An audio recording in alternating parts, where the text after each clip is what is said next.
LGBTI, LGBTI,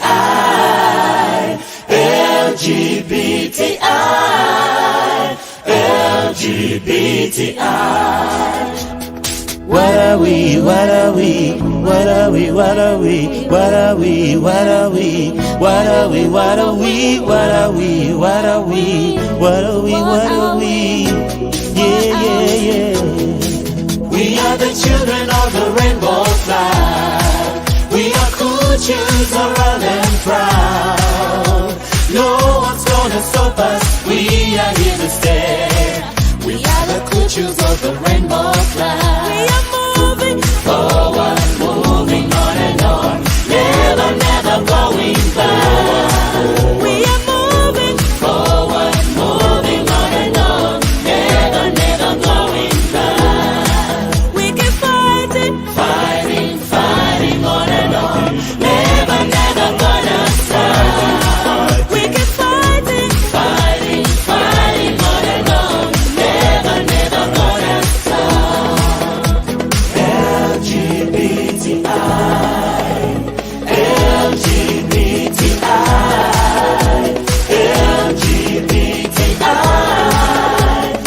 LGBTI. We are freedom fighters, fighting for the rise of the children of the rainbow flag. What are we fighting for? Fighting for our rights. What are we fighting for? Fighting for our rights. Yeah, tell me what we're fighting for. Fighting for our rights. Fighting for our rights to be. LGBTI. We are here to stay. All LGBTI. We are here to stay. All LGBTI. We are here to stay. Never Going anywhere. The children of the rainbow flag. We are proud to be. Yes, the children of the rainbow flag. We are proud to be. Yeah, children of the rainbow flag. We are proud to be the children of the rainbow flag. LGBTI, LGBTI, LGBTI, LGBTI. We are the children of the rainbow flag. We are cool, choose around and proud. No one's gonna stop us. We are here to stay. We are the children of the rainbow flag. We are moving forward, moving on and on. Never, never going back. We are moving forward, moving on and on. Never, never going back. Oh, we keep on fighting, fighting, fighting, fighting, fighting. We keep on fighting, fighting, fighting on and on.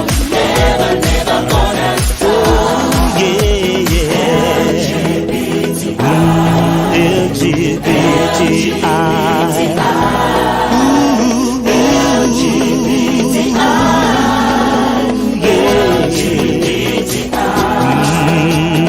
What are we? What are we? What are we? What are we? What are we? What are we? What are we? What are we? What are we? What are we? What are we? What are we? Yeah, yeah, yeah.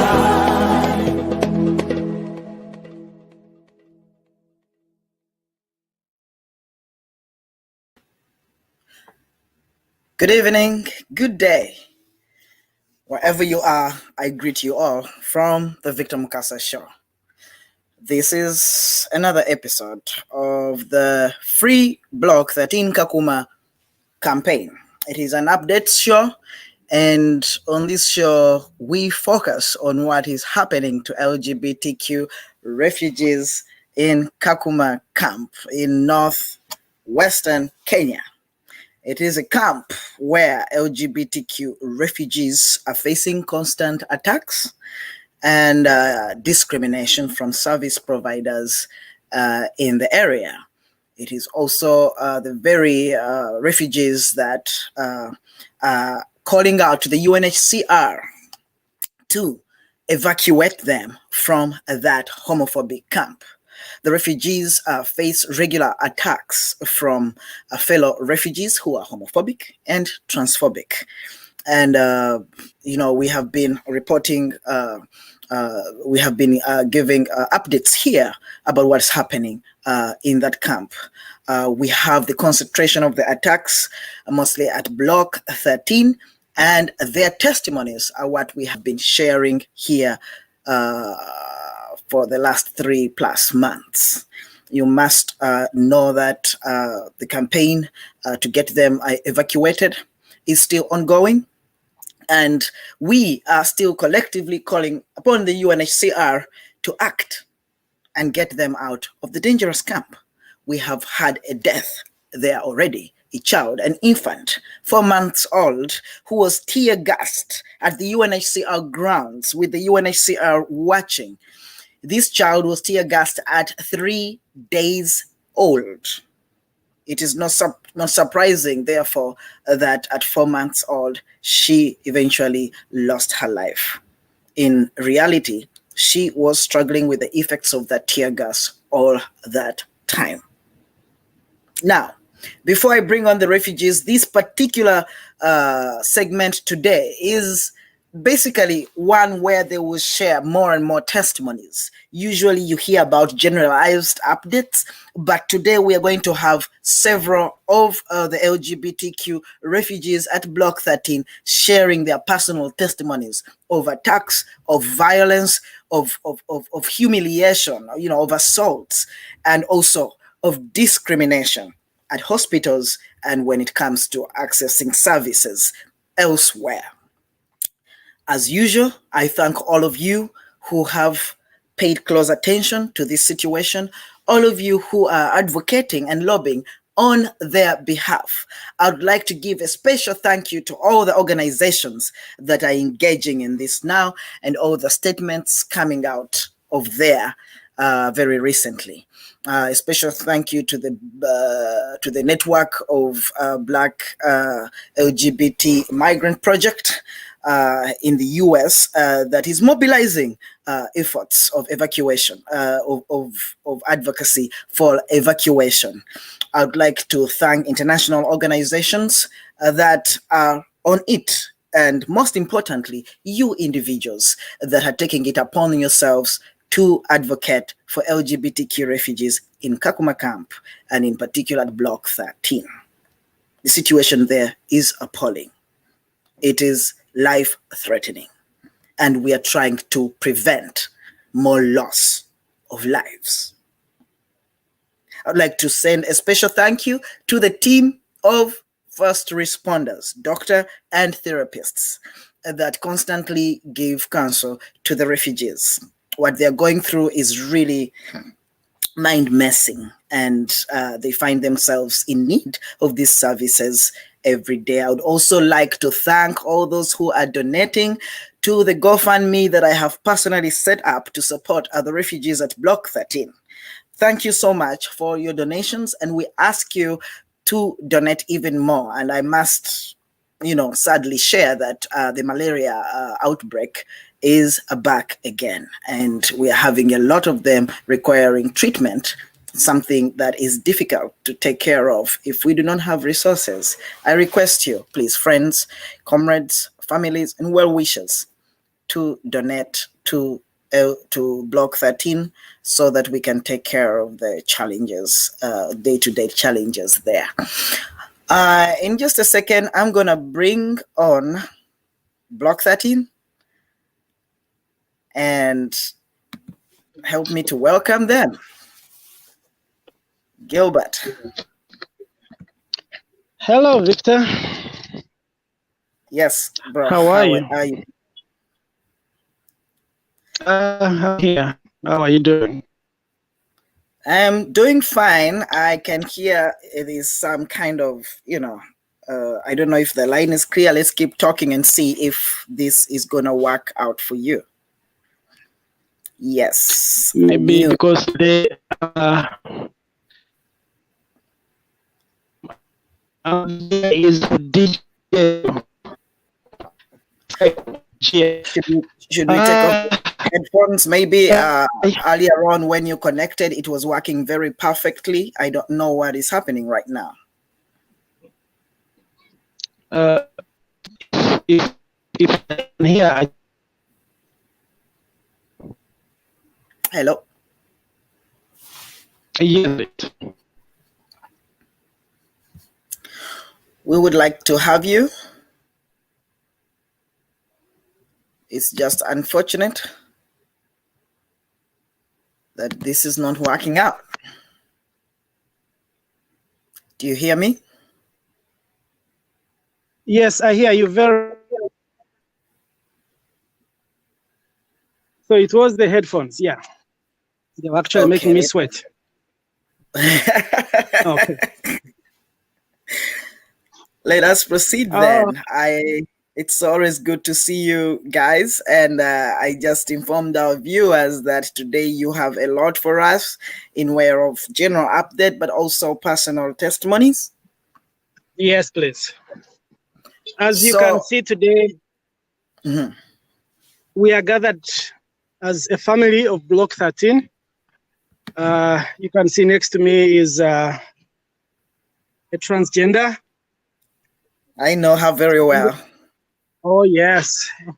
And everybody else, as usual, we carry our message with us. As you can see,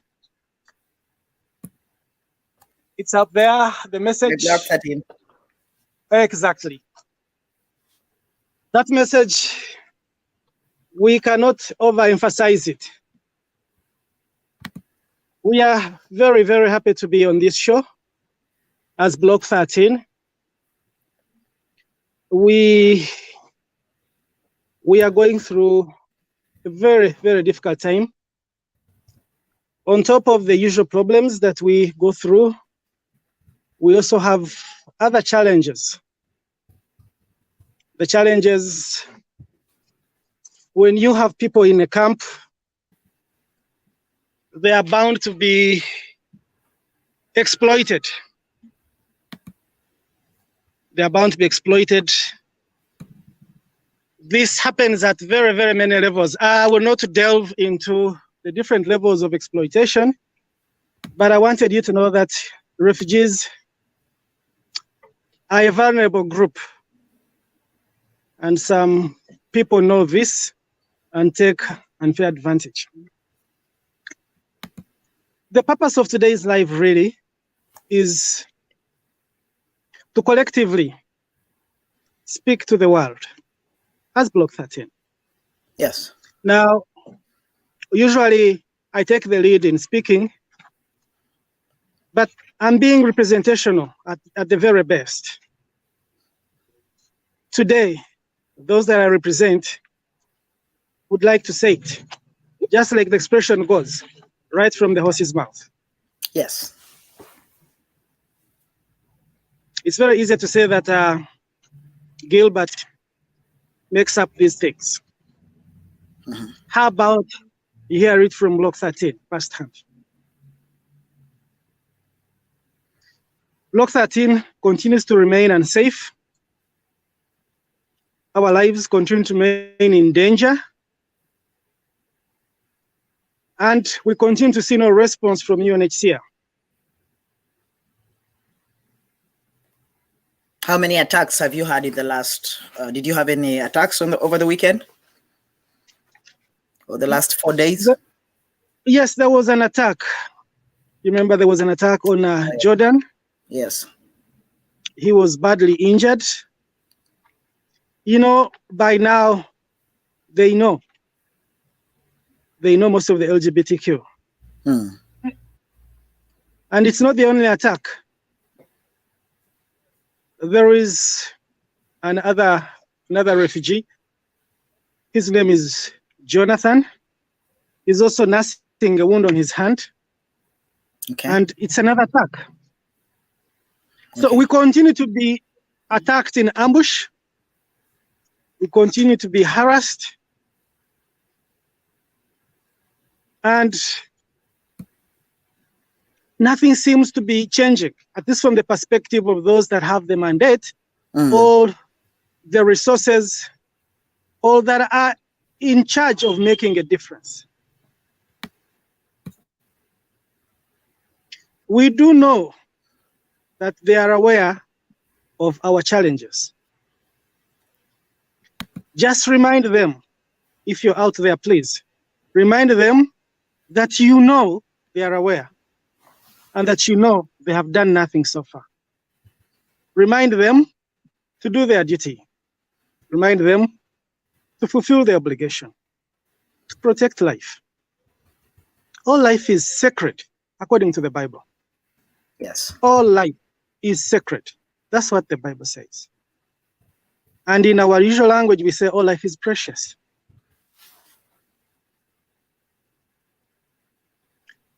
A refugee bleeds the same blood as a person that has freedom of movement,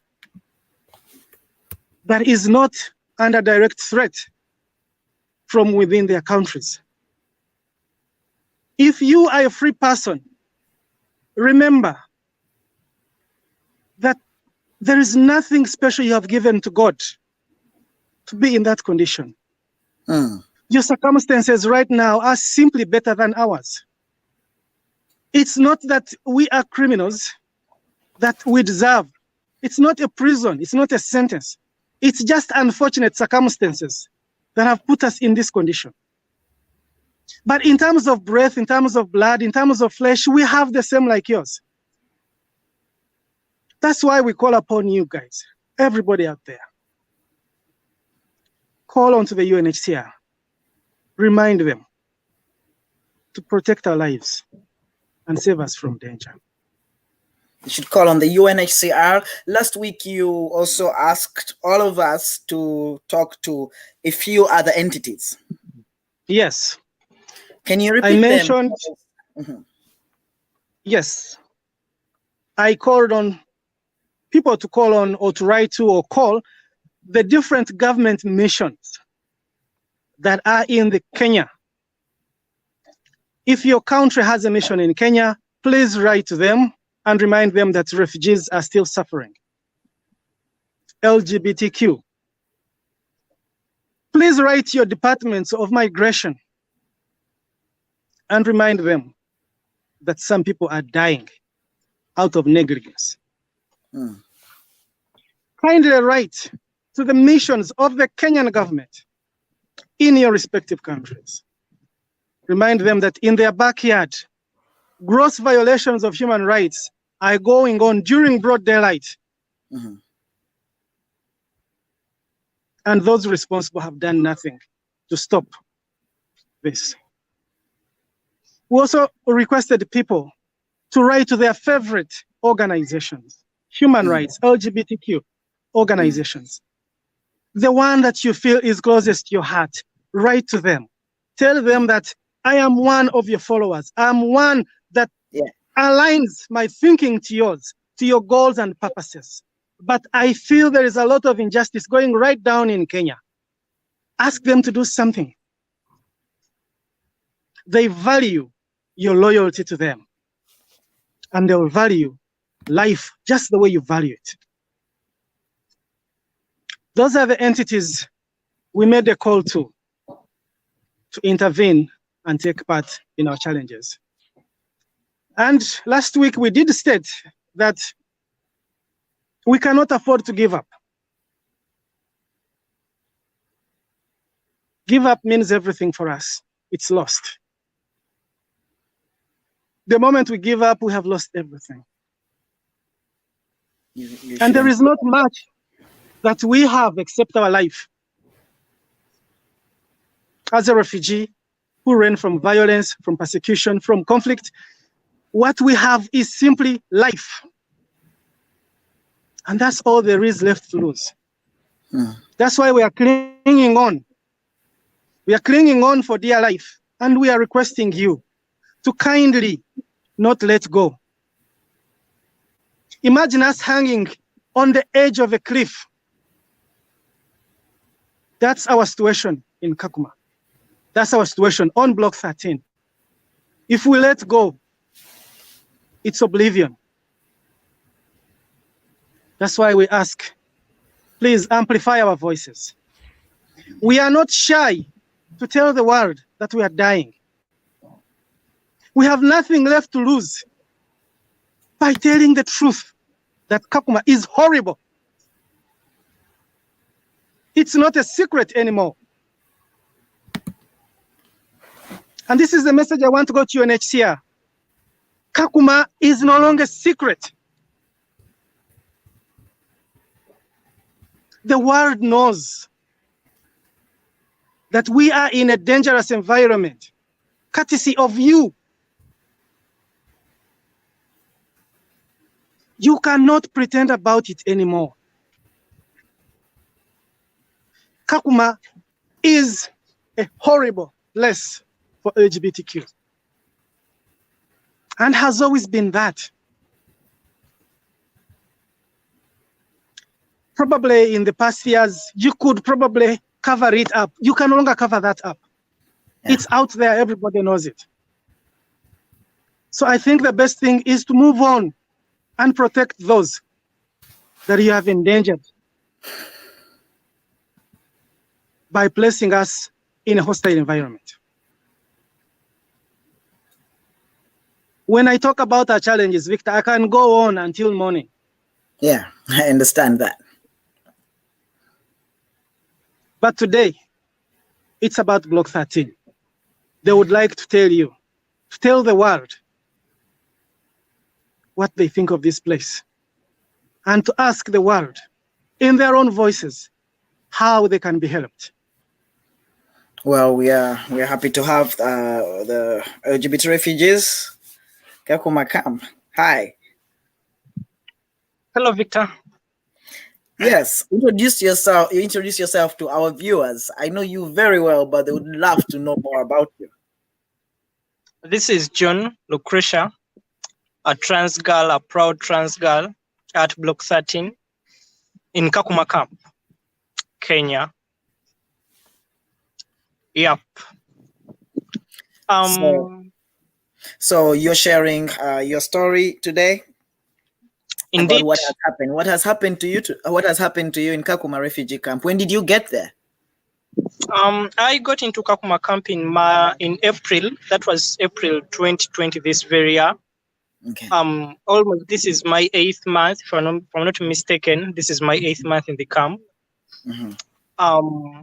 But for the time I've been in Kakuma camp, I can't right now have the right terms to describe the very situation I'm passing through, Victor. Yeah. Especially as a trans girl. The situation now went beyond from being a trans girl, and it's now being an LGBTI. Almost all the persecutions, all the hatred, all the discriminations, all the situation I'm passing through is because of the negligency of UNHCR dropping us and abandoning us in this horrible homophobic place, Kakuma camp, specific at Block 13. Victor, I as a person, I've been and I've suffered a lot of persecutions. I have ever been sexually abused. No. I have ever been, my hand, this right hand, it has ever been injured by homophobes, by transphobes. I have ever suffered the slice. I've ever seen my blood shedding. Yeah. I have seen a lot as a trans girl in Block 13. However, is it worse for trans people? Pardon? Is it worse, a worse situation for transgender people? Being a trans girl in Block 13 in Kakuma camp is really the hard. It's not even maybe the worst. It's undescribable. Victor, it's a tough situation. Imagine a situation of having to limit your movements because of who you are. Imagine a situation of having to stay indoors. Imagine a situation of, a situation of limiting most of your freedom, most of Yeah. your rights, Mm-hmm. just because of who you are, just of the expression you feel like doing, you feel like expressing out. I'm sure that's the most traumatizing thing a person would ever suffer.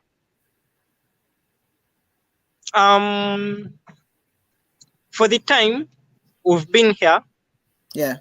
the situation is seeming not to even come to a close of being normalizing. Day to day, blood is shedding. Day to day, the discriminations are going on. Mm. We're having sleepless nights.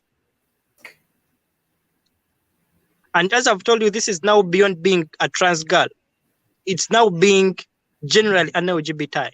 Yeah. A person has to suffer what he has or she has because of being now an LGBTI.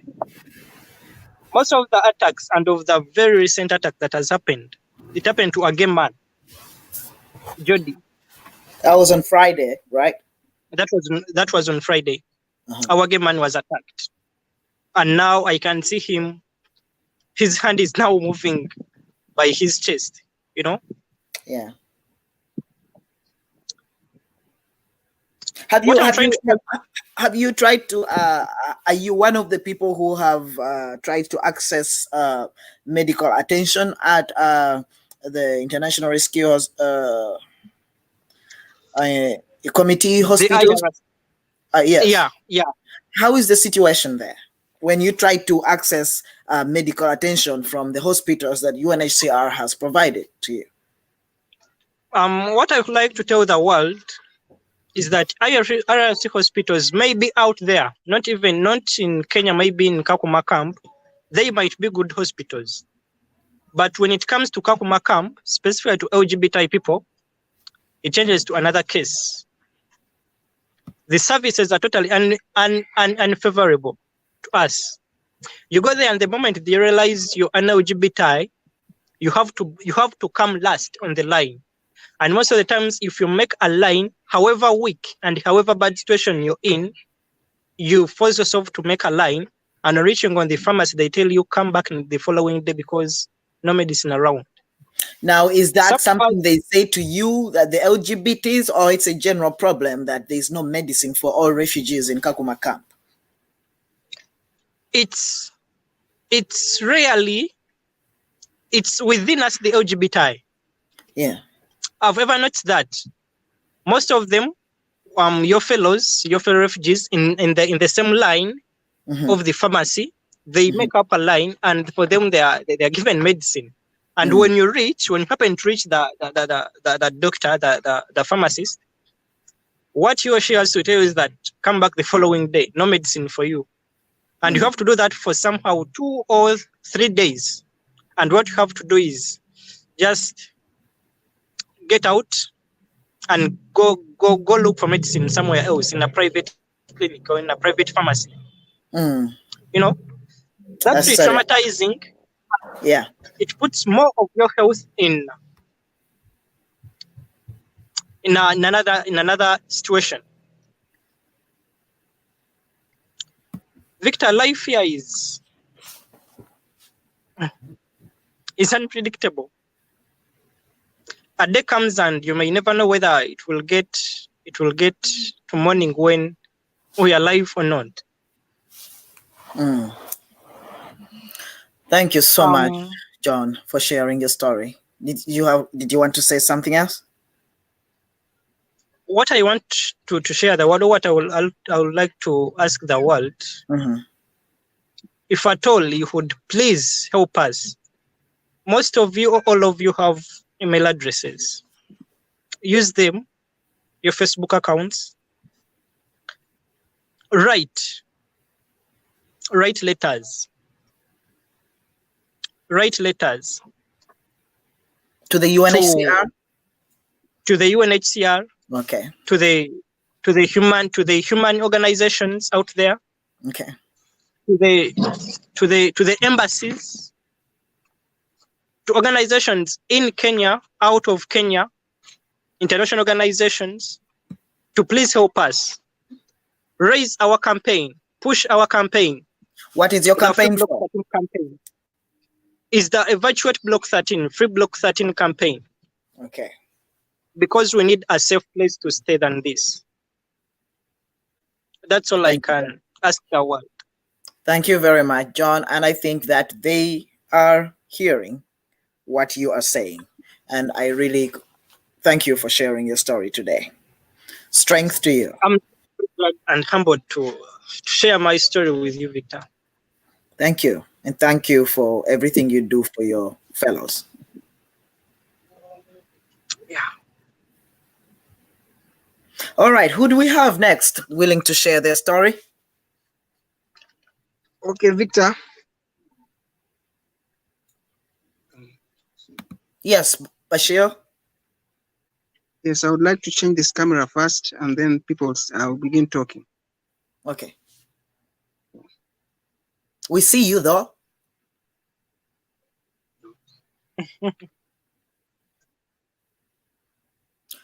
We see you, but if you don't want to speak in the camera, that is fine too.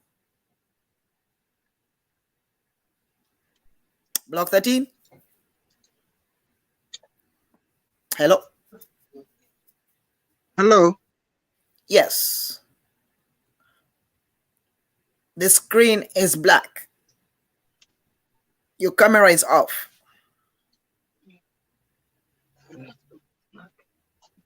Okay. Yeah. All right.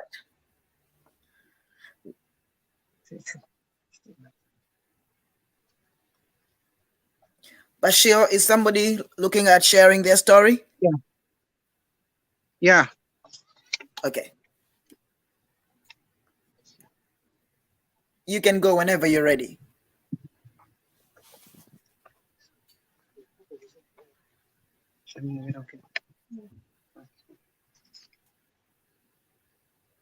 Yes. Hello. Hello. Hello. Hello, Victor. Yes. Hello. Yes. I'm How Naida are you? Shamim. And what is your name? Naida Shamim, Yes, Shamim. here at Block 13. Are you hearing me, Victor? Yes, I hear you loud and clear. Yes. So, as you see me, life here at Block 13 is not good at all. Yes. Please We share have with us. We have sleepless nights. We have sleepless nights. Hello? We hear you. We hear you, Shamim. Even as you see me now, I want to sleep because I don't sleep even. Really. I'm We are sorry not to hear safe. that. We are not safe here at Block 13. I call upon. Hello? We're hearing you, Shamim. Just keep going. We hear you very well. Okay. Mm. I call upon you, Nichisara. We need evacuation here at Block 13. Yes. Really, Victor, we are facing difficulties here. Could you mind Since sharing? last Do you year, mind sharing anything, something specific that you have experienced as a LGBT refugee? Something that homophobic? yeah, I've Yes, please. been attacked several times. Since December 2019, from the reception gate. I don't know whether you've heard about that story. Please tell us your story. 2019 attack, date 7th, outside reception gate. I don't know whether you've heard of it. We would like to hear about it if you're willing to share. We need evacuation only. Okay. Shamim, thank you so much for sharing here. I send you strength. I hope that you can find a spot to just get some rest. Okay, thank you, Victor. Thank you too. Hello. Yes, please. Hi. Hi, I'm Kovic. Yes, Kovic. I'm glad to have this chance, like to share with the world about my life experience here in Kakuma. Yes, please. The life that we are going through here is very terrible and tough.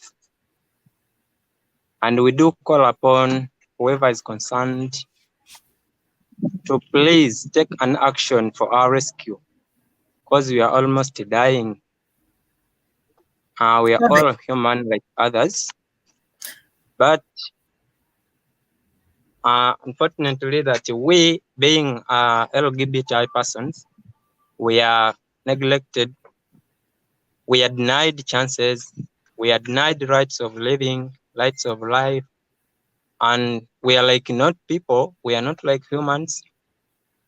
But sincerely speaking, the life that we are going through here is very terrible.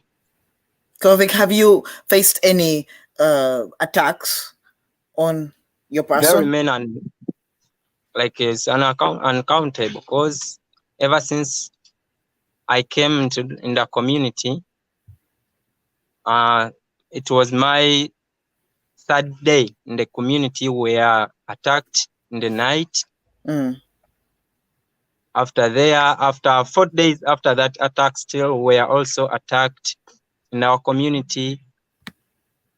After sometimes, still we are attacked to an extent that we are almost burnt in the house. Your house was and that set was on on fire? the 17th of May. We are still nursing the injuries of the 30th April, where we were persecuted by the police at the UNHCR compound. Then we were burnt in the house at night.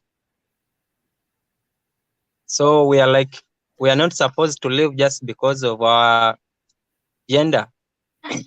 We being LGBTI, we are like other people. But I wonder why people, they do not understand that it's also part of nature. And when we call upon the UNHCR to at least take an action for our rescue, they do give us deaf ears. We do call upon whoever is concerned.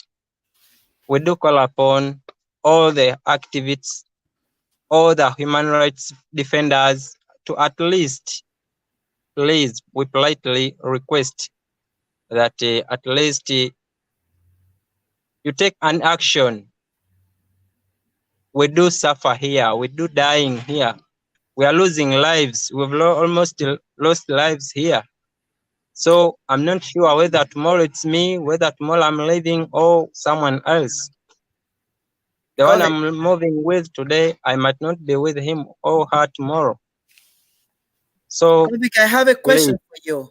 Of all the Yeah. attacks that you have experienced, have you reported any of those assaults to the police or to UNHCR? And what was the response?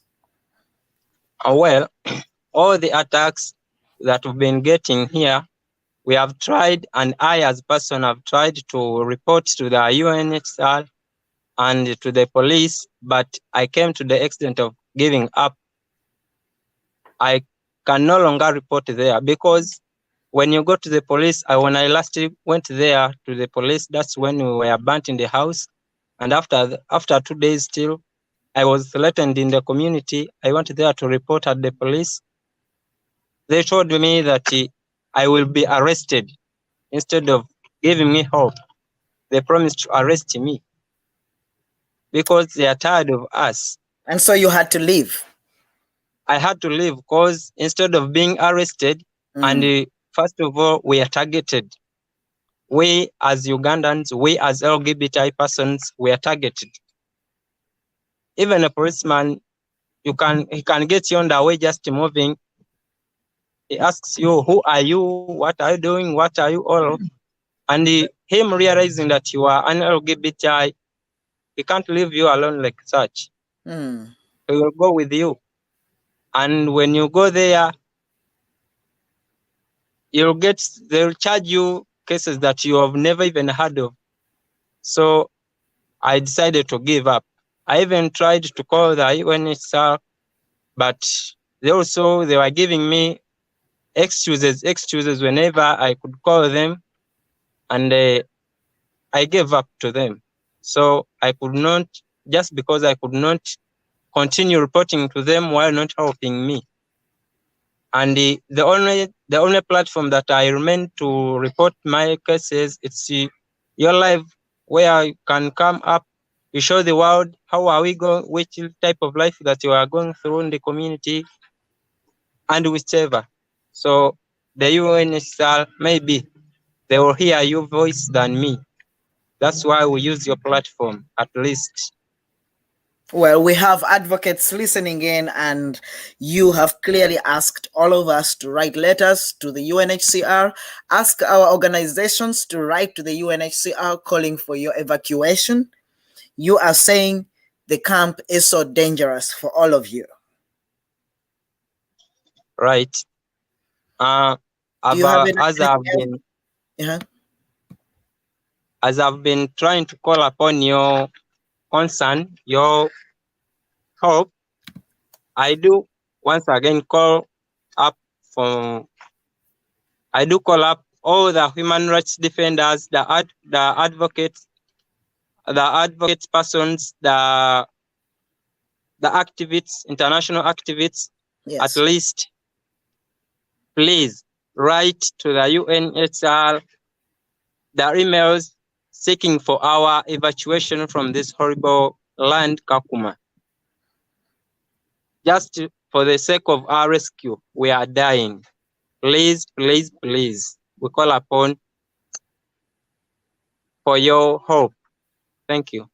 Thank you so much, Kovic. Those of you who are watching, you are hearing the voices of LGBTQ refugees in Kakuma camp. We are at Block 13, where they're sharing their testimonies of attack and discrimination in the camp. Do we have anybody else to share their story? Juliet. Yes, Juliet. Hi, Victor. How are you doing today? Not fine, of course, you know that. Yeah. Yeah. You would like to share your story too? Yeah, today. Yes, please. You may proceed. I will thank God that we are alive still. Yeah. We are talking to each other. Yeah, as usual, we've been telling these stories. Yes. And many people have seen us do everything, what we can to have our lives back. But UN is not doing anything to help us. What pains me, like today, like a parent, schools are open.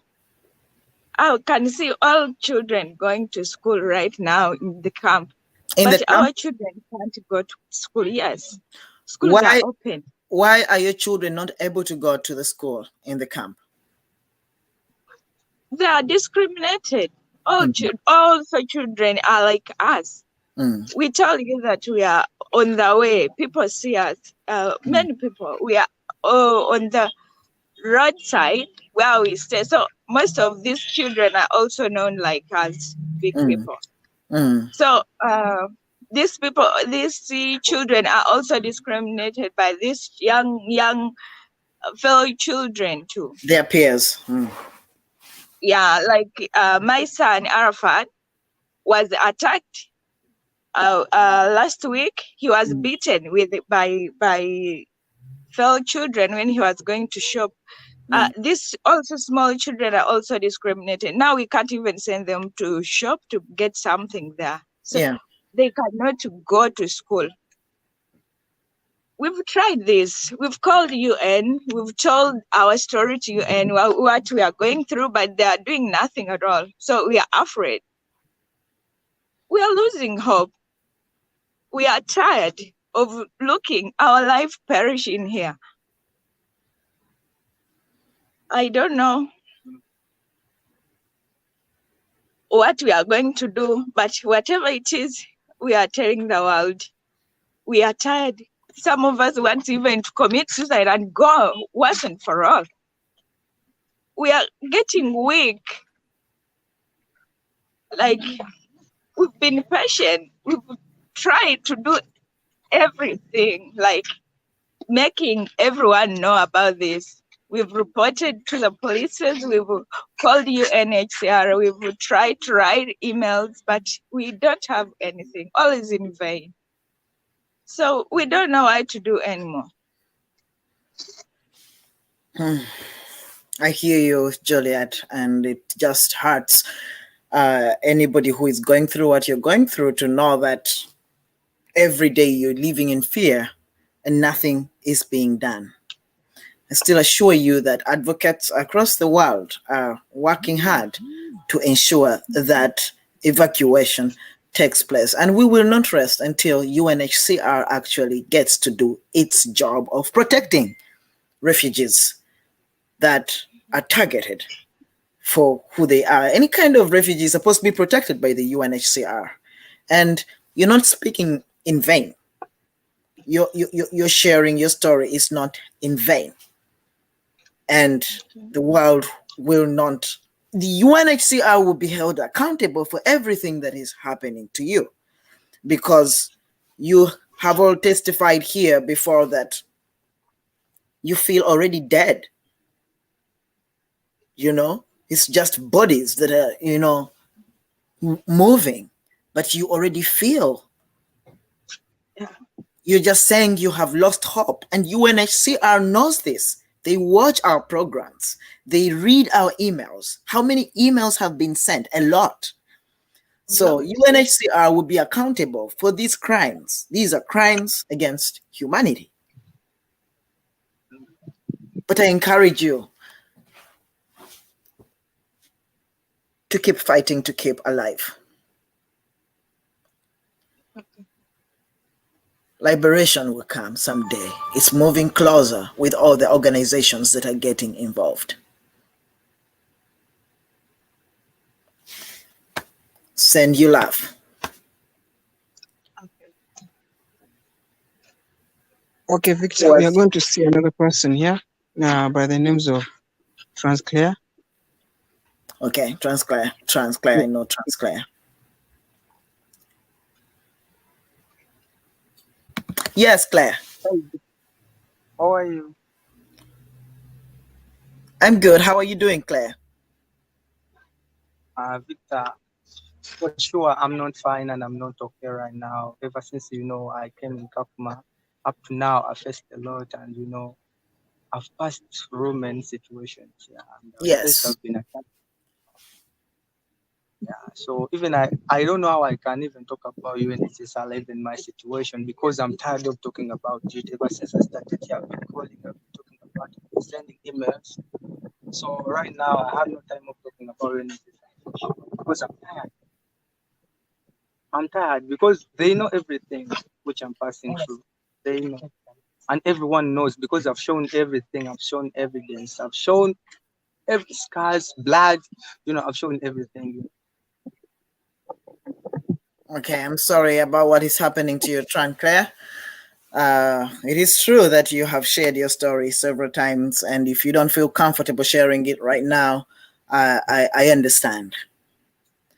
So yeah, so Victor, you know, my wish is, you know, right now, let me first go out of process and my situation. You know, my wish right now is I wish, you know, I grew up in a family where they taught me about hatred, and they told me about jealousy, and they told me not to hate one another. So my wish is if we can be together as one, because you know, Block 13 we've passed many a lot situation, and we faced a lot that have been attacked. So, and not only Block 13 for sure, you know, we have to leave out some other things which have brought in enmity. You know, my wish is if you can sit there as you're talking about Block 13 and your advocates, at least if you can do it for the old Kakuma, you know, we have many people are facing the same.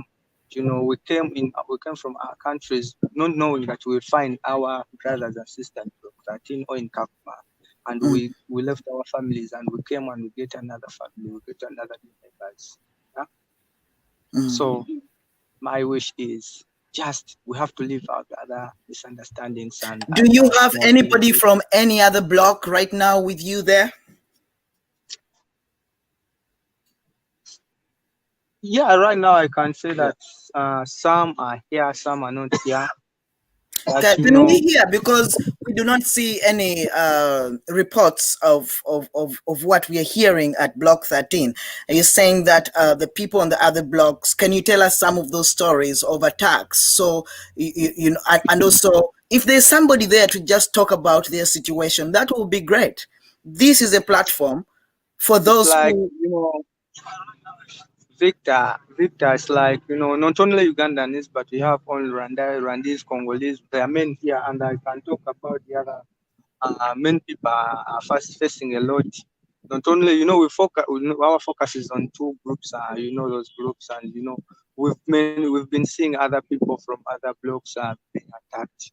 Not only the other, like Block 7, there's Block 2, no, but we have different people who have been getting attacks, and we know them, and we usually share things together, as one team.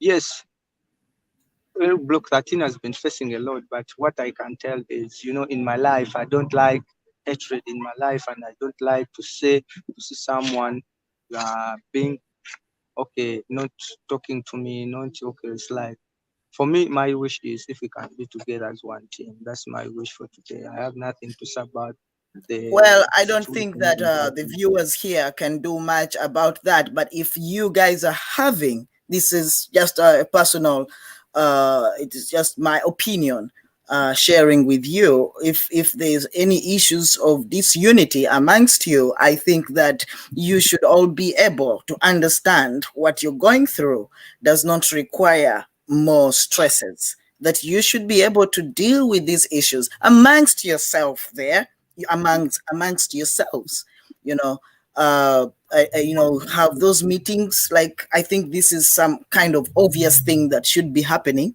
that you have meetings to resolve issues amongst you. It is very understandable when groups that are going through external attacks actually begin to have issues amongst themselves. But I think that the best way forward for that is for you to have those issues resolved amongst yourselves. Yeah, it's like, Victor, I'm not involved in these things. I'm not involved in like donors, like other people outside there. But I'm just talking about our families, like LGBT family in Kakuma. Not only Kakuma, but the whole world, the entire world. We have at least to reunite us together. That is my wish. I cannot talk about the situation I hope that you through guys right now. Yeah, that's my point, and I cannot say that I cannot blanch anywhere, but I'm straightforward to my point. Some people, we can say that, unity is in minds and in heart, but physically, we can even show it physically, and we still love one another. That's what I can say. Okay, so at the Victor Mukasa show, I would really love to share the stories of persecution and attacks and discrimination for the show as we introduced it.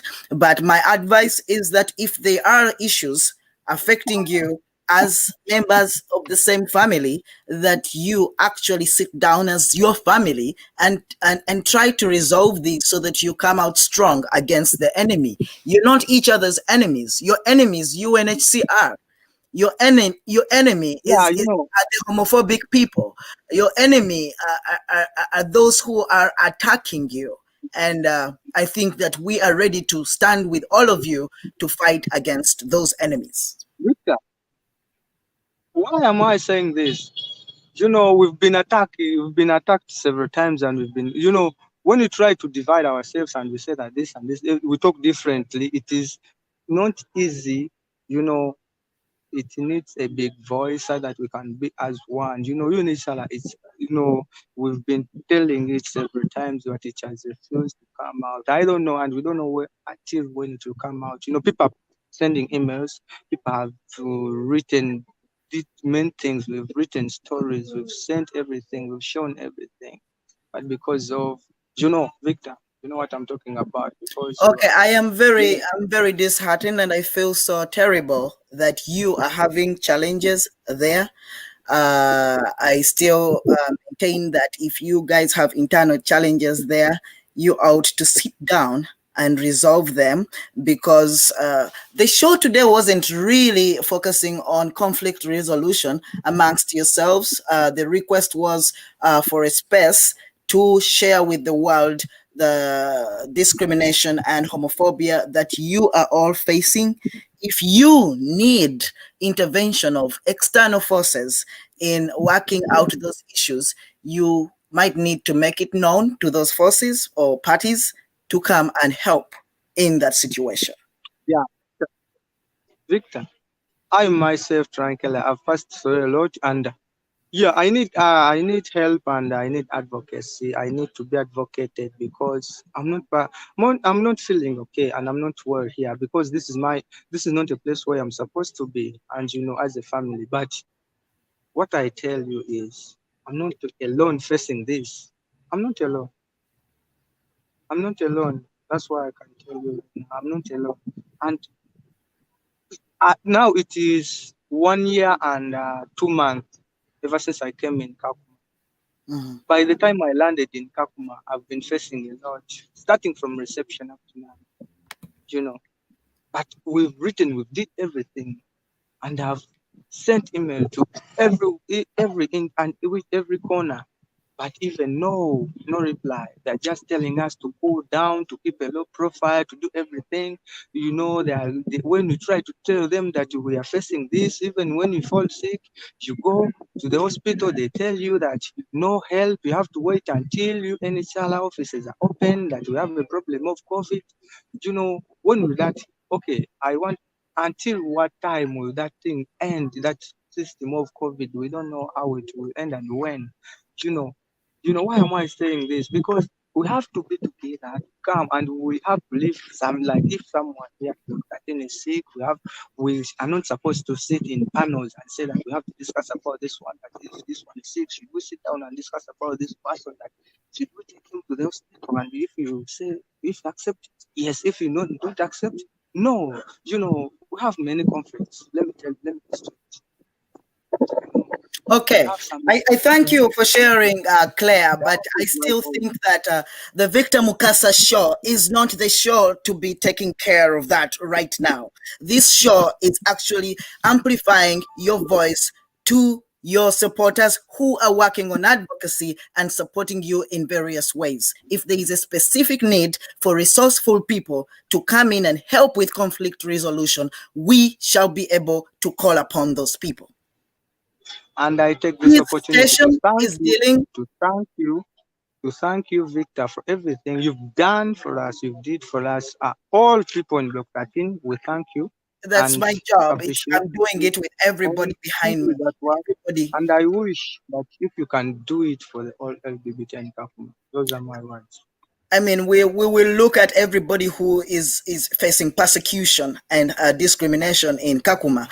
We hear that there are 300 people in Kakuma. That's what we have heard. We have watched some videos of a group of refugees who actually are having no issues. And the reports that most of us have received and have seen are from Block 13. It is the reason why the campaign that started off with all of you was about Block 13. If you have people who would like to share their stories from other blocks, like you said, there are attacks at Block 7, you said there are attacks at Block 2, I think you just mentioned it now, please feel free to share your stories. I mean, the world should know what is happening in Kakuma. Okay, thank you, Victor. I'm done. You're welcome. Thank you too. All right, Block 13. Anybody else would like to share with the viewers what is happening at Block 13 or in Kakuma, and what would you like the UNHCR to do? I know that you have told UNHCR what is happening, shared with the world. But it is important because every day somebody new gets to learn about the campaign, and you specifically asked to have your testimonies shared today. Hello. Yes, Hello, Victor. please. Yes. Yeah, I'm Luther King. Yes, Luther King. I've heard you speak to Transclear, and I just picked one point, and allow me to begin, before even thanking you, allow me to begin with a question. Yes, please. Yeah, if at all you find out that there are other attacks on other blogs, are you ready to spread your help that you've been helping us to spread The Victor Mukasa show is not an advocacy show. It is a news show. It is a show that is everything queer and African, and we are happy to give space to any Africans that are queer and would like to share their stories.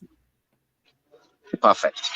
If you're ready, then thank you so much again. And I believe you've done a great job for Block 13, because at least the world knows Block 13 and all LGBTIs on Block 13. Thank you for that. I would also love to inform the world that Kakuma refugee camp is not a safe place for LGBTIs. That's right. I don't know why, because even the president of Kenya also said there is no community for LGBTIs in Kenya at large, and then UNHCR fails to take us away from this Kenya and Kakuma camp, which is so homophobic. Mm-hmm. Yeah, so the truth is, we do face several persecutions. Even if you're not attacked, trust me, you're not attacked physically. You're going to be attacked like verbally. People will begin speaking vulgar about you. They'll begin spitting out you, and then that means you're going to be tortured psychologically. And I believe there's no torture like psychological torture, because you can even kill yourself when no one has known. Mm-hmm. So what I can say is we are not safe at Block 13. We are not safe at Kakuma camp at large. Not only us that live at Block 13, but also even other LGBTIs. We are not safe. There's no space. There's no space for LGBT in Kakuma. This is what I'm trying to say.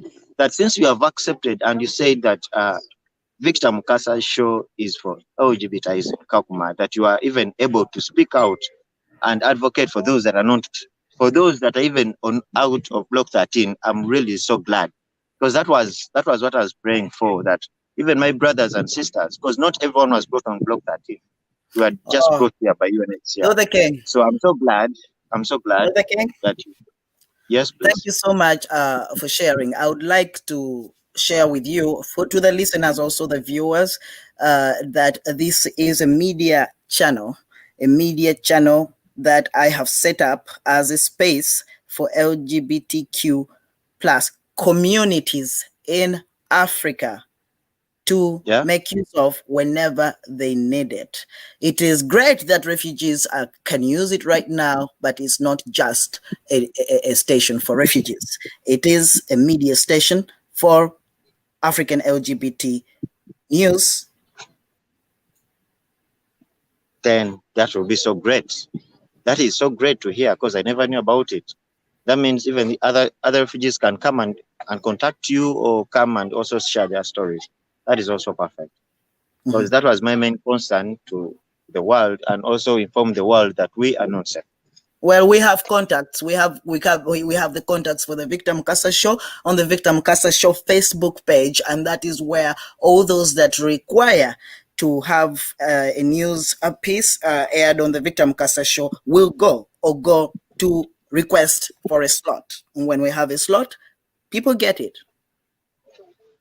So maybe if I would like to inquire from you that if some people need a live show on Victor Mukasa's show, like, and they're not on Block 13, do they need to first come to Block 13, or there are some contacts that can contact you and then they make a video show, something like that? I told you that this is not a station for refugees, for just LGBT refugees. If anybody out there would like to have a story on the Victor Mukasa show, please go to the Victor Mukasa show Facebook page and check if we can do it when we can. Okay. Yeah, allow me to conclude by saying that we really need evacuation from this Kakuma and Kenya at large. We are not safe. Not only, even if you sleep in a house, just trust me, they will always attack. These people will always attack, and they're not stopping. We are always attacked and discriminated, not only in the hospitals, the police, all the service providers out here are so discriminative, and we are not safe. Trust me, if you're sick and then you go to the hospital and you're discriminated and you're not catered for quickly, your lives are in danger. Our lives are in danger. We're even scared of getting some water, going to the shops, going everywhere. We are just confined at Block 13. We are confined in a way that we cannot move. You only move some meters and you need to move in a group. So I would like to inform the world that whoever is listening to this voice and whoever has power in any situation and can talk to NHR, can you please do that? And thank you so much, Victor Mukasa, and all the donors and all your team that you're helping us to advocate and amplify our voices. I remain Luther King. Thank you. Thank you. Thank you very much, Luther King. I would like to inform everybody on the show tonight, today, wherever you are, that there is a campaign that is going on for the freedom of LGBTQ refugees in Kakuma that has been focusing on a group of refugees who have reported to us attacks that they have been facing, and that is a Block 13. Hence the hashtag that they started, Free Block 13. Now, I have been leading on the evacuation advocacy efforts for Block 13, and the Victor Mukasa Show has provided space for anything that they would like to communicate to the world. The Victor Mukasa Show has provided the space for their testimonies, and that the Victor Mukasa Show is not leading on advocacy processes. It is a media entity. It is not leading on advocacy processes. However, the person Victor Mukasa is actually mobilizing around advocacy and around getting support for Block 13. Thank you very much. Do we have anybody else who would like to share? Yes.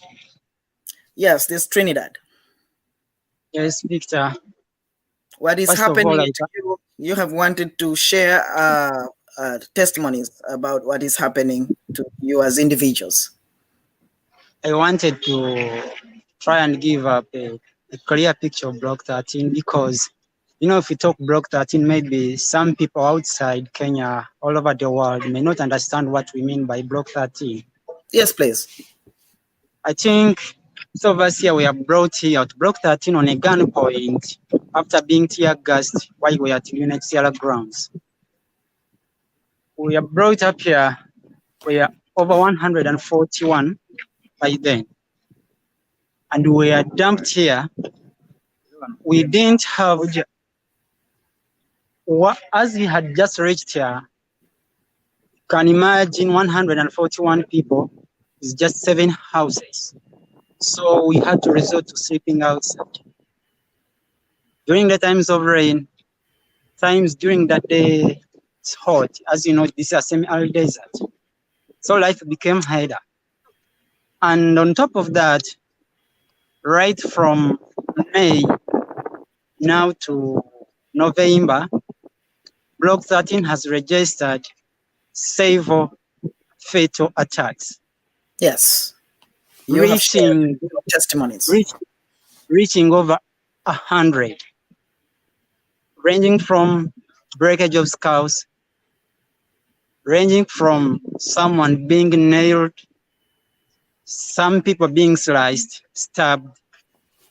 And so that's why the queer community at Block 13 had to come up and shout their voices louder for help.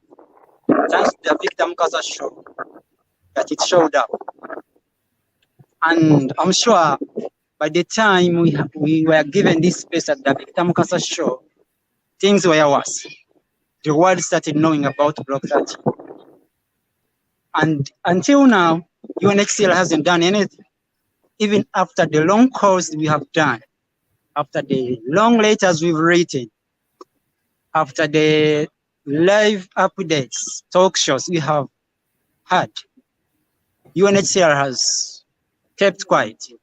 Actually, they have tried to make some documents replying to Block 30 with lies. Say there are 20, another day they say there are 60, another day they say these are even not LGBTI kids. How many people are Block 30 right now? Right now, maybe I can just take you through. You can look at those people we've got here. Excuse me. It's getting dark here, but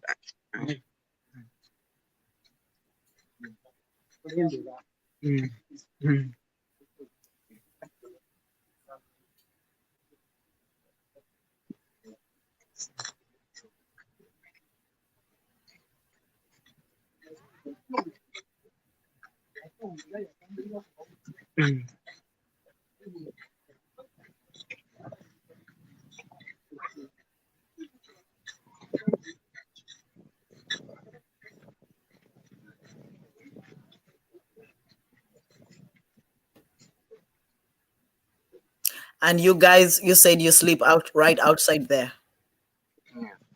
Yes, we sleep right here where we are standing.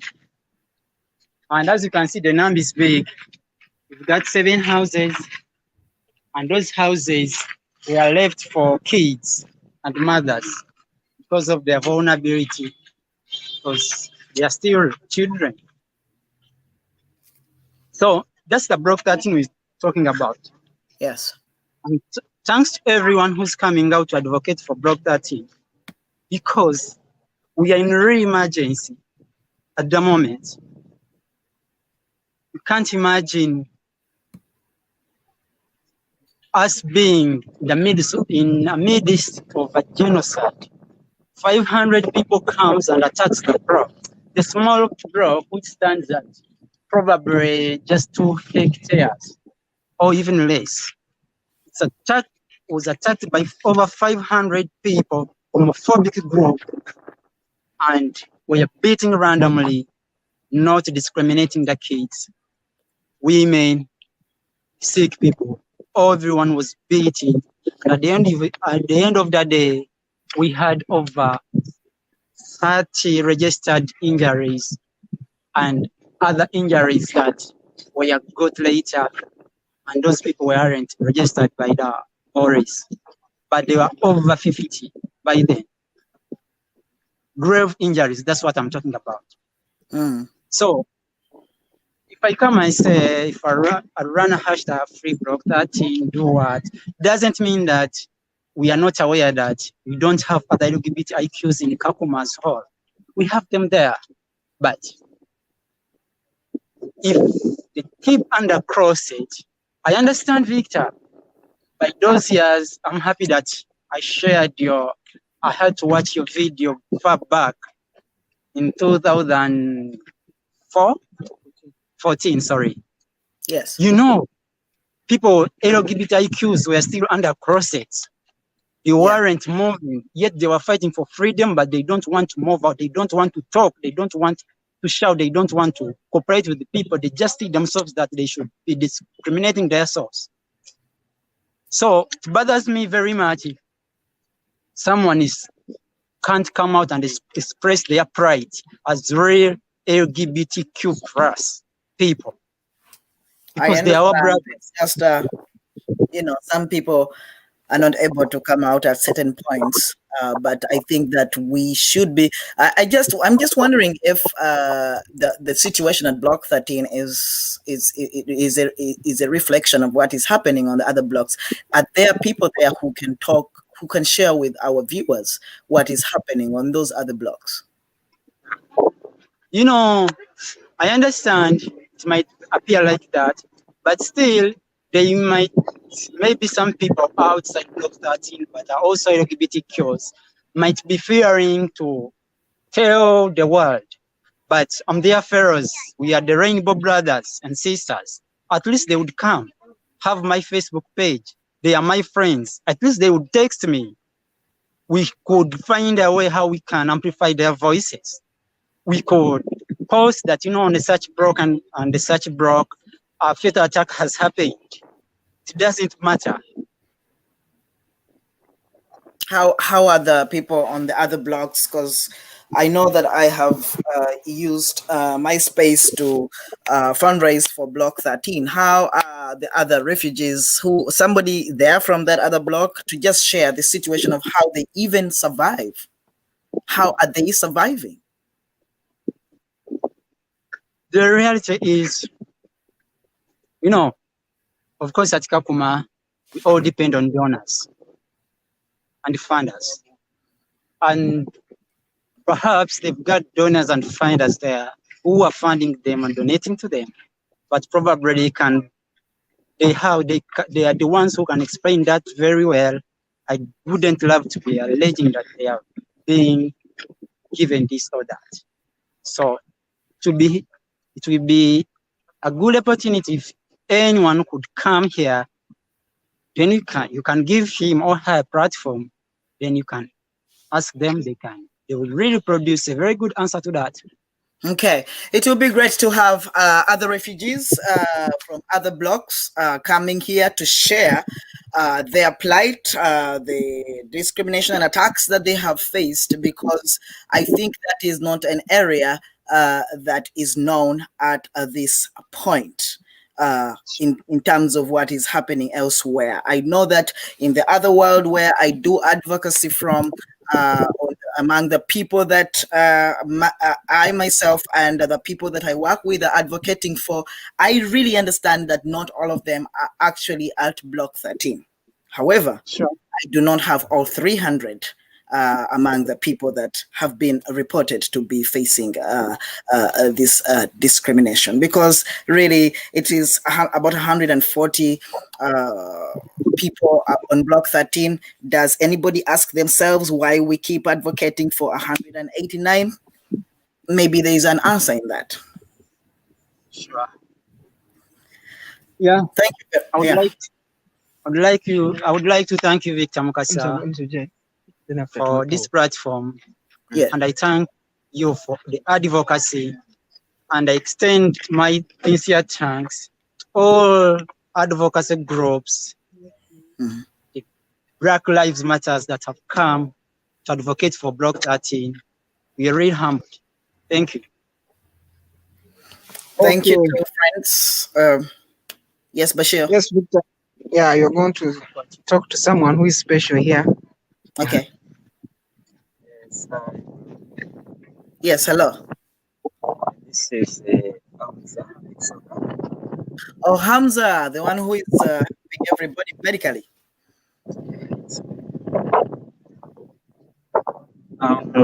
Is in line with the show.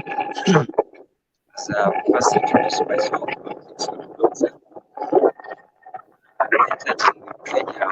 The line is not clear, friends.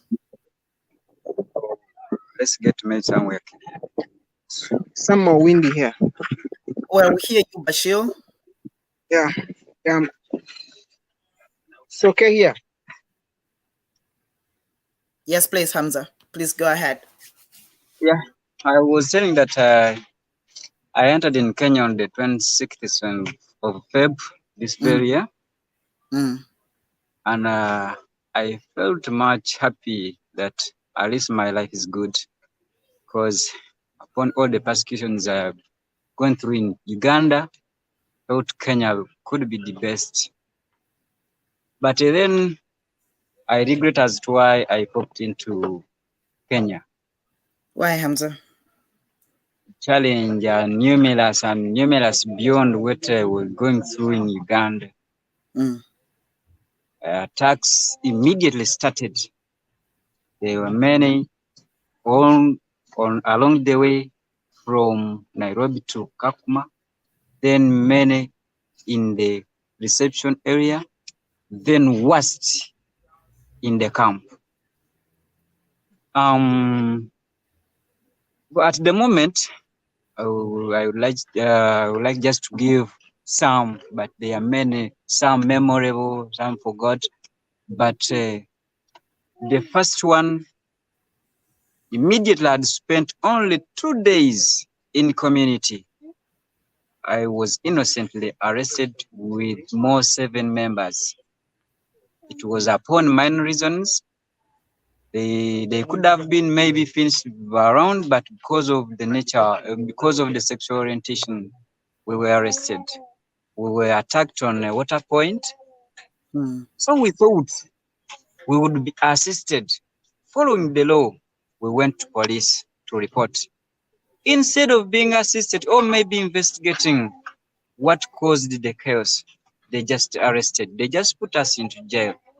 We spent 3 days in jail, but suffering still in jail on orders of the police officers. Indeed, I couldn't expect such to be done at police because they know much about the law. But again, it was the opposite. Then we were still attacked because I think the public knows which kind of shelter is provided to the people in the camp. They are made of down iron sheets, then up they put their carpets or what. So we were asleep at night. Then coming to wake up, it was at around 1 a.m. Seeing fire circulating the house had caught the whole house. Just upon God's mercy, we survived. Then, worst of all, at first we went to report to police. They arrested us. But still we said, let's still use this very police. We went to police to report the very case. In fact, before we went, we rang them. And then we went. Then when a police patrol came at the site, they said, oh, sorry. Then they asked, which nationality? At the moment, saying Ugandans. Yeah. And then the police officers said, okay, officer, let's go. Kuja tuende, meaning let's go. What is the problem with Ugandans? Automatically, police, community, the whole community is homophobic. And here is where I can raise a blame on UNCR. In their law, they say they do not allow homosexuality in their country. And not only this group has ever been here as LGBT. Here in 2018, here were LGBTs, and they were seriously attacked. But again, instead of sensing it clear that maybe let's select another place for good for these people, they again bring us here. So we attacked, shedding blood day and night. It was worse on the 19th of June this very year. Yeah. Members survived death narrowly, but indeed we were going to die. We went to express our insecurity we experienced in the community, to express to UNCR. Instead of technically analyzing the motion we took to them, they just employed tear gas, canes, and you can imagine even live bullets. Yet we were not attacking anyone. We were very polite, just verbally expressing what we feel could be better for the good of our life. Life is precious. It's why we ran from our country to here. But again, you fail to understand, even you fail to select which good words to express the condition here. But generally, let me say, I confirm we are not safe. We are not safe. We are not safe. We need evacuation from this place. We have lost numerous lives here. In fact, Victor, let me tell you, upon the challenges we are going through here, some of us had decided to frankly commit suicide. We had decided to do that. Only it's a I first thank you because you have at least assisted us. You have at least assisted us. Some of us are still alive because of you. And thanking you doesn't mean you only, but it's all your team. We thank the iron hand they've raised for us.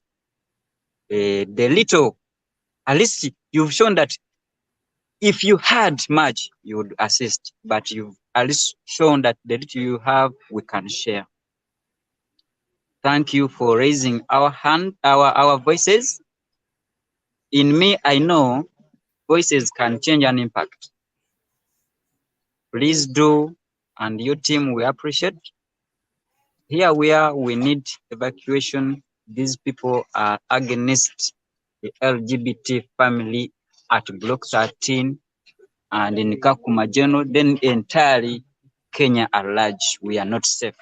Dikusoka Amza, let me end there, but it doesn't mean that the only few attacks have tried to amplify out, that they are the only ones. We are attacked, and I'm not sure whether even this very night we won't get one.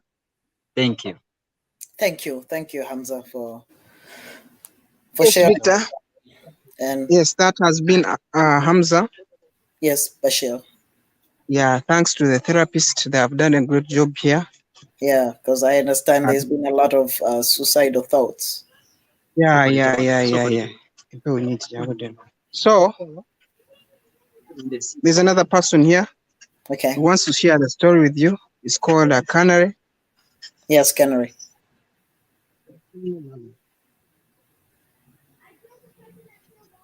Yes, good evening, Victor. Good evening, Canary. How are you doing? I'm doing fair. How are you? I'm great. Yeah, thanks so much for the advocacy and the support you've given us here in Kakuma, particularly Block 13.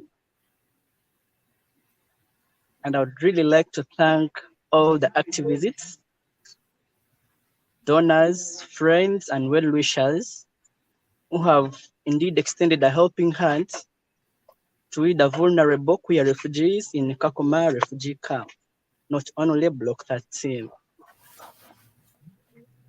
Victor, part of my story goes that since I was brought to Kakuma by UNHCR, that was in December 2018, after they had evacuated the other group of Moses They Simbas brought here. you in after they had taken people out? Yes, they brought me in December 2018. Yes, after they had evacuated the Moses Simbazira group, we came days after they had evacuated those people. And UNHCR brought us in Kakuma. We bypassed to the camp manager's office. We were verified and then brought to the reception center where all refugees are settled before they are relocated to the community. Since that time, we as LGBT refugees, we started experiencing attacks right from the reception center, the one they call the protection area. Yeah. We started experiencing attacks. The reception center is in Kakuma 3, Block 1. That is Block 1, Kakuma 3. Attacks continued, and we reported to UNHCR and the police. After they realized that we are gay, the police started harassing us. They started telling us that you are LGBTI people and these people were excommunicated from the camp. We chased them away. So why did you come back in the camp? Yeah, because people had just left. Come again? Because people had just left, and then all of a sudden, the police saw more gay people, LGBT people in the camp. Exactly. Ridiculous. So, yes. Well, in the reception center, there are no shops, there are no what. So we used to go outside the reception to buy foodstuffs, buy medicine, and other basic needs, just like, but even in that community where we could go outside to buy those needs, as LGBTIQ persons, we used to experience those attacks just in the trading center, and it was worse. We reported several attacks to UNHCR and the police, but unfortunately, we weren't helped. We pleaded to UNHCR not to take us to the community because we were fearing the community already, because it was very unsafe for us all as LGBTIQ refugees. But they insisted that we need to come to the community because that's as per the policy of UNHCR and RAS. We are not supposed to stay in the reception center for long. So we were relocated to the community. No sooner had we been relocated to the community than the attacks ensued. That same day, we were attacked. Stephen Sauma is one of the victims. Right now is in Nairobi. She can witness that. She can explain more about that. And not only her, but also many other queer refugees. So from that time, UNHCR relocated us into different blocks, because we had earlier on requested them to put us in one area as LGBTIQ refugees because of our protection, because of our lives. Yeah. Our lives are very insecure. You understand? So told them, please give us one safe place where we can be and comfort each other as brothers and sisters. It landed on deaf ears. So they decided to relocate us into different blocks. Block 1, Block 2, Block 3, Block 6, Kakuma 2, Kakuma 3, just like, So it was very saddening because that was the time they started weakening us, in fact. From that time, they started weakening us because they didn't want us to be one family, as per the obvious reasons that of course. So we came, our brothers were in Block 2, Block 3, Block 6, just like I've told you. I was relocated to Block 13, I as Canary, Block 13. But attacks against we, the LGBT persons, continued. We attacked randomly. We attacked whenever I go to the shop, could be abused and attacked, discriminated. They said this is sugar. They spit. You're LGBT. They spit. They said we are the agents of the devil and drought in Turkana region. You can imagine how does a gay person like I be an agent of the devil in the Turkana region or drought? That's very ridiculous. So in the month of April, after the attacks had in Block 2, in fact, Block 2 where these our brothers were, their shelters were raided and burnt in Block 2, not Block 13, in Block 2. Their shelters were burnt down. From there, we converged as brothers and sisters and we went to the UNHCR compounds to seek for protection, of course. When we went to UNHCR to seek for protection, they told us, go back to your respective blocks where you've come from, because here we cannot give you protection because there is COVID-19. They used COVID-19 as a scapegoat to deny us protection. That was very saddening. So there were more attacks during this, there have been more attacks during the COVID-19 period than before that. Yes, please. Yes, please. There are so many attacks in different blocks. As long as you're LGBTI and you're in that particular block and the people get to know that you're LGBTI, you could definitely be discriminated and persecuted. So from that time, went to UNHCR compound. They told us they cannot give us protection just because there is COVID-19. We cried and said, no, you're not going back to the community because we had lost hope. And we're really very insecure in those blocks. So we decided to camp there forcefully because we had no option, no any other option. And the police, together with Madam Ele Dialogue Protection in Kakuma, in UNHCR Kakuma, decided to use excessive force. They tear gassed us. The kids are tear gassed. The pregnant mothers around, and everyone, none was, you understand? So from that time, they had us and they decided to put us onto the police tracks, and they brought us forcefully and dumped us at block 13. All the Everything got lost. Some of the things got lost. Come again?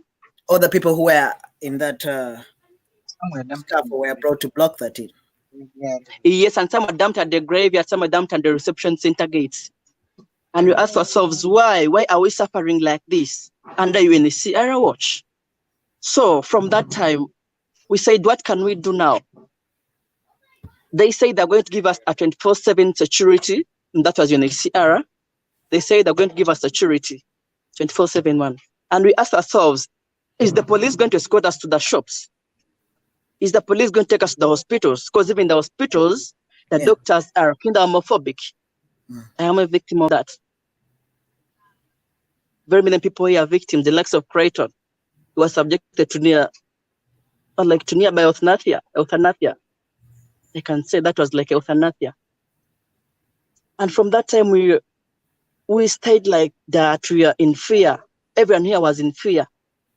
So we are brought to block 13, most of us. Some people, as I speak now, some are in block 2, some are in block 6, some are here at block 13, and some are in block 1.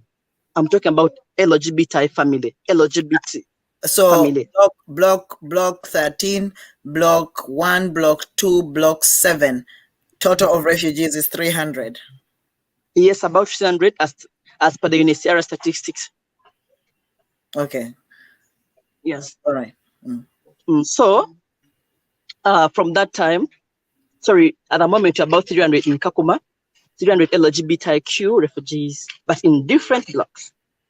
Yes, in block 13, 1, 2, and 7, right? And reception. 6. Reception is block 1.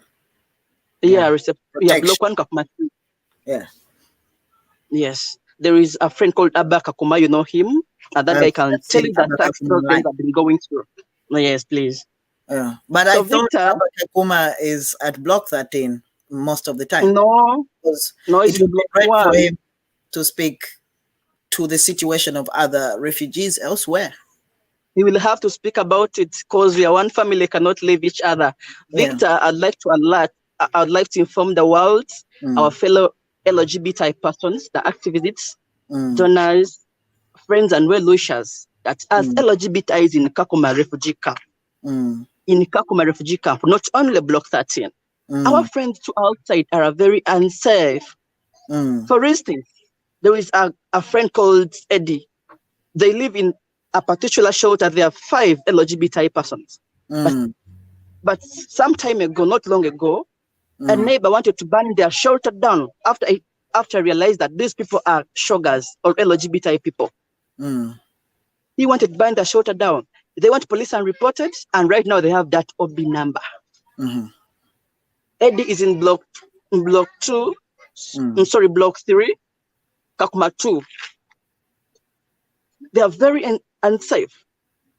Okay, so the situation is much bigger. The situation is much bigger than the attacks that we have been seeing at block 13. It's just that the attacks from other blocks are not being reported. Exactly.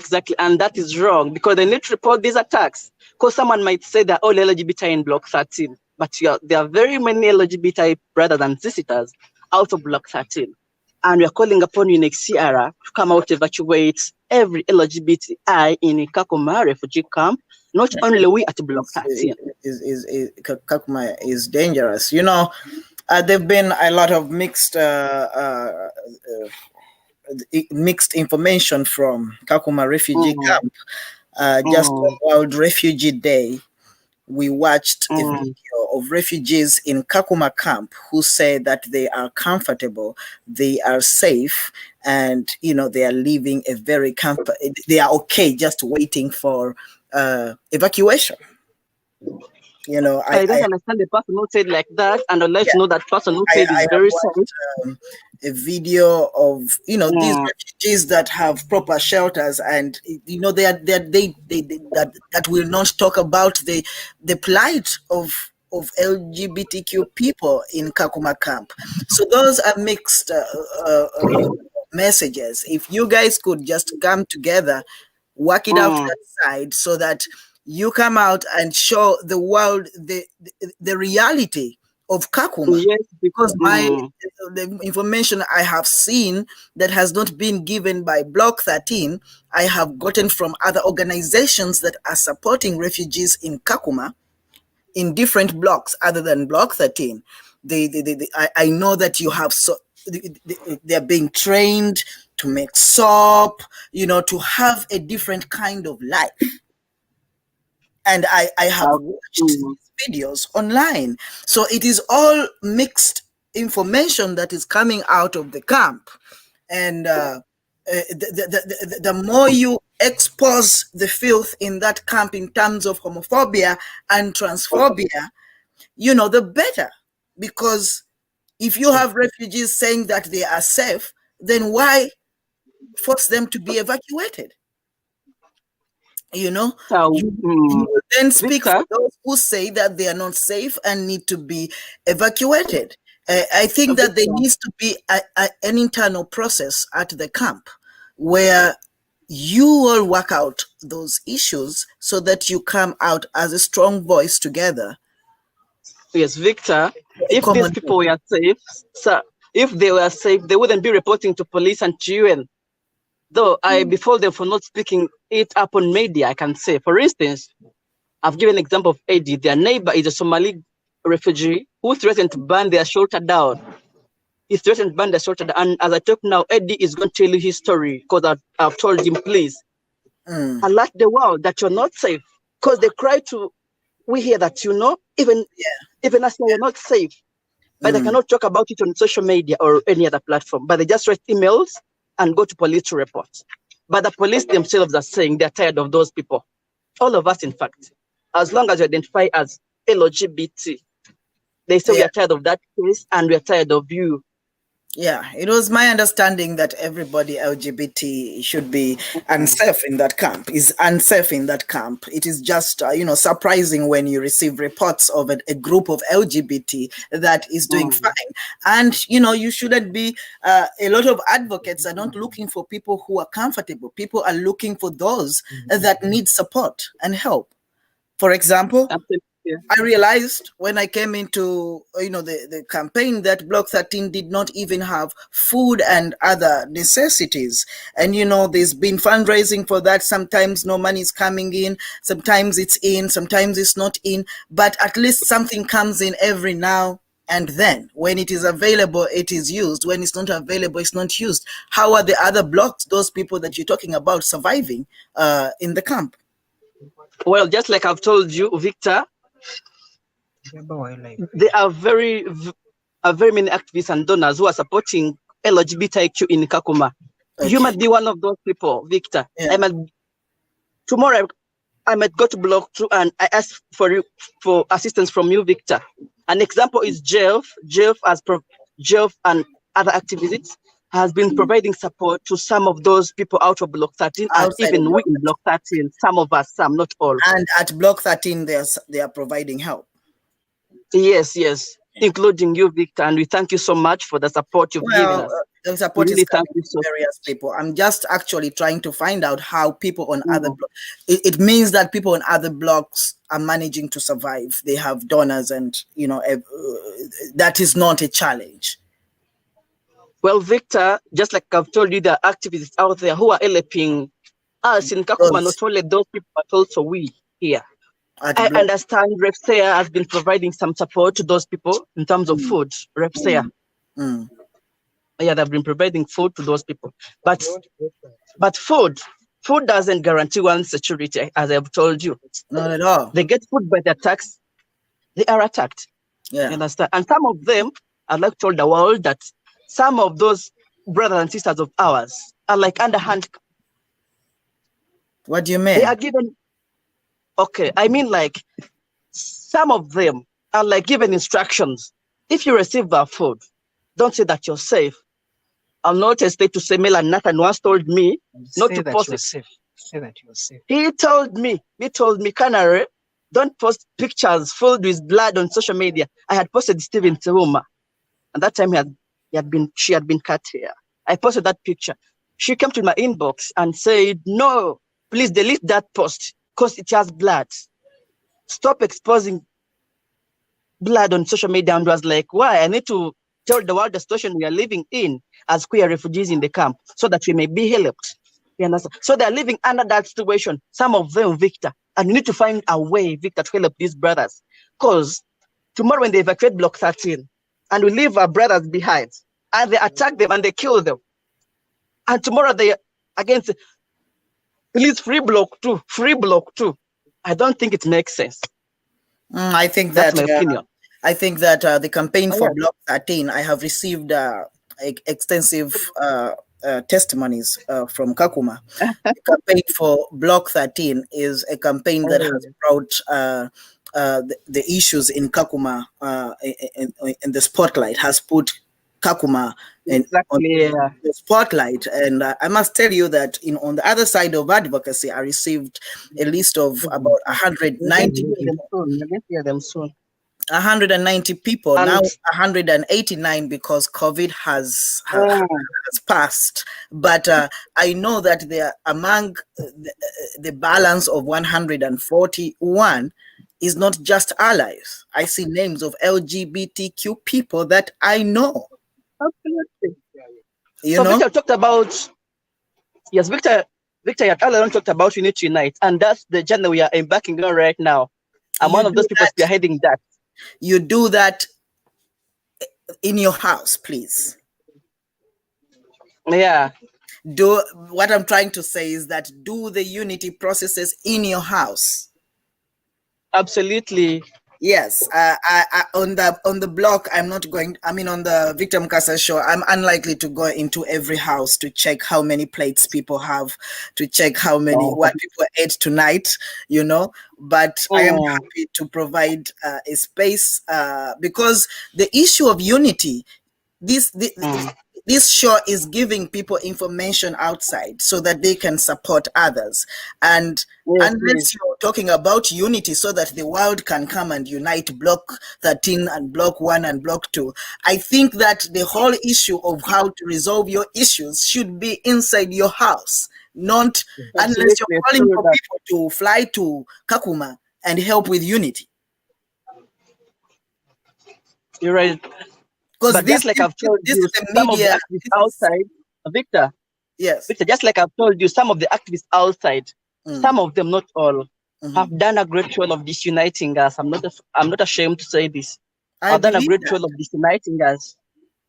I believe that. And if you have people, I mean, from personal experience as an activist on the continent, if you have activists or donors that are giving food to you that you can only eat this food if you're going to keep quiet about your situation, I think that is your enemy. That's very saddening. Feeding your stomach, but is actually preparing you for a machete or yeah, that is so wrong.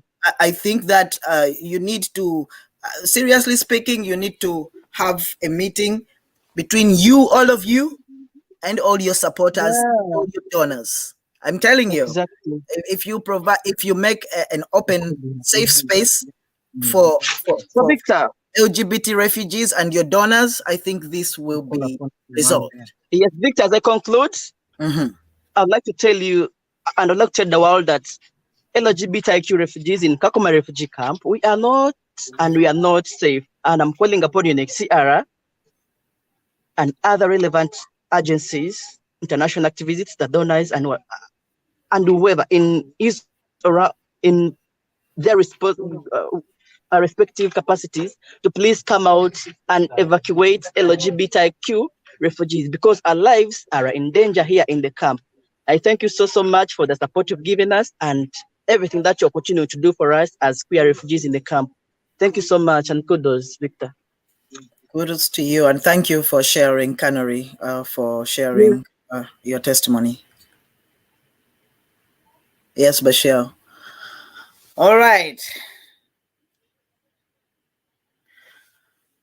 Viewers out there, this was a show with a difference.